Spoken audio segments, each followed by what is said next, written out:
다음은 4.1 고난관리의 질의문 코드 4.1.12번입니다. 공공 시스템에 대한 접근 권한을 부여, 변경 또는 말소 시에 인사 정보와 연계하도록 계획하고 있습니까?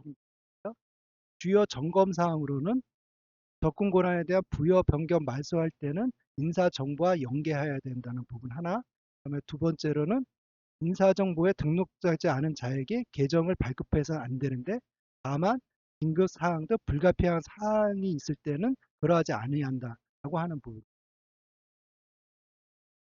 여기서 그 오른쪽 중간에 보시면요. 인사 정보와 자동으로 연계할 때, 그러면은 자동으로 연계하는 인사 시스템이라는 게 뭐냐라고 하는 부분입니다.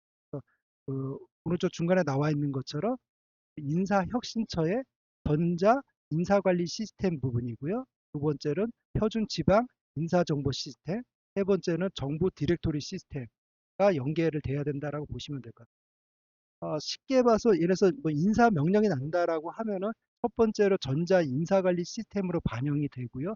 이 부분이 동과돼서 그 정부 디렉토리에 있으면은 그 일반적인 시스템 같은 경우에는 그 정부 디렉토리와 연계를 통해서 그 권한이 변경된 걸 인지하면 된다라고 보시면 될 것 같아요. 마지막으로 그 왼쪽 하단을 보시면 그 앞에서 말씀드린 불가피한 사유를 세 개로 들고 있는데요.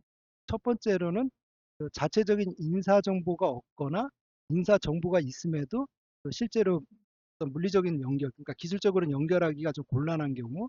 그다음에 두 번째로는 유지보수 수행하는 업체 직원인 경우. 세 번째로는 뭐 사무나 기타 그 시설 관리의 직원이 공공 시스템을 이용해야 되는 경우, 이런 경우에는 인사정보랑 연동하지 않을 수 있다라고 하는 불가피한 사유로 인정된다라고 보시면 될 것 같아요.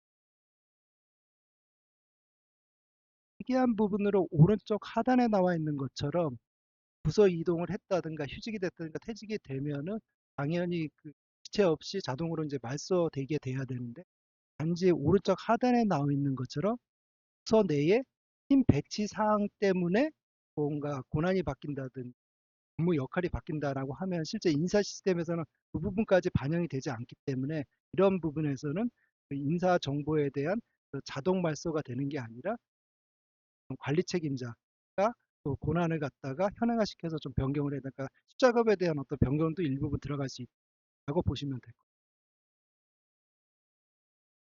같아요. 다음은 그 권한 관리의 두 번째 부분인데요. 질문 코드 4.1.13번 부분입니다.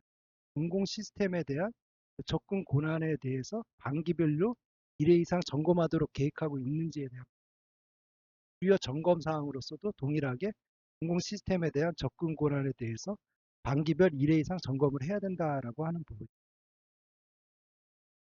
예, 그 특이 사항은 없고 앞에서 얘기한 거를 갖다 리마인드 차원에서 다시 좀 확인해 보면은 그 내부 관리 계획 같은 경우에 1년에 1회 이상 점검을 해야 되고, 그다음에 권한 관리 같은 경우에는 단기별 1회 이상 점검해야 되고, 접속 기록은 한 달에 1회 이상 점검을 해야 된다. 이런 게 좀 그 수치적인 어떤 특이사항으로 좀 보시면 좋을 것 같습니다.